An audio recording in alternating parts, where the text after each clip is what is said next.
Hello friend, today I will explain types of verb. Here question is how many types of verb? And answer is there are two types of verb. Number one transitive verb, number second intransitive verb.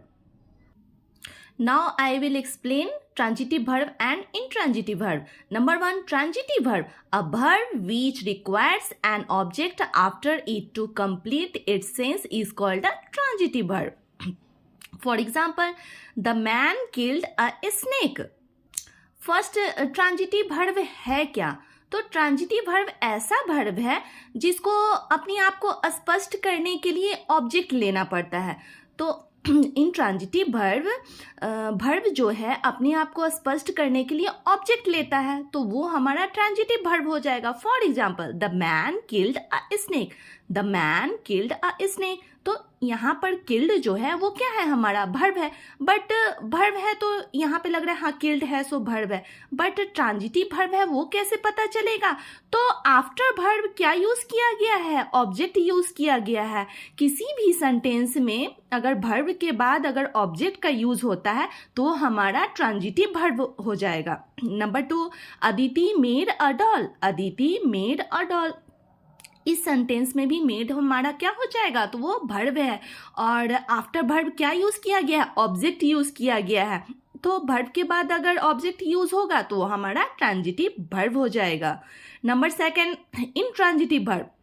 And here definition is a verb which does not require an object to complete its sense but makes good sense by itself is called a intransitive verb. intransitive verb है क्या? Intransitive verb है क्या? तो intransitive verb ऐसा verb है जिसमें verb अपने आप को स्पष्ट करने के लिए ऑब्जेक्ट नहीं लेता है. ऑब्जेक्ट नहीं लेता है फिर भी यह क्या करता है? ये गुड सेंस देता है. सेंटेंस में ये गुड सेंस देता है सेंटेंस का, तो वो हमारा क्या हो जाएगा? Intransitive verb. For example, the sun shines. The sun shines. तो यहाँ पर द सन साइंस है तो साइंस हमारा क्या हो जाएगा? यह हमारा वर्ब है. बट आफ्टर वर्ब हम लोगों ने यहाँ पर यूज नहीं किया है ऑब्जेक्ट को, तो वर्ब के बाद ऑब्जेक्ट यूज नहीं किया गया है, तो ये हमारा इंट्रांजिटिव वर्ब हो जाएगा. बट अगर इसमें ऑब्जेक्ट नहीं भी यूज किया गया है फिर भी यह सेंटेंस जो है वो क्या कर रहा है? गुड सेंस दे रहा है. The sun science.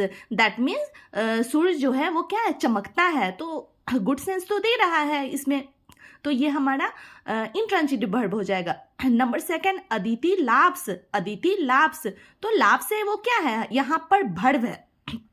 क्या है?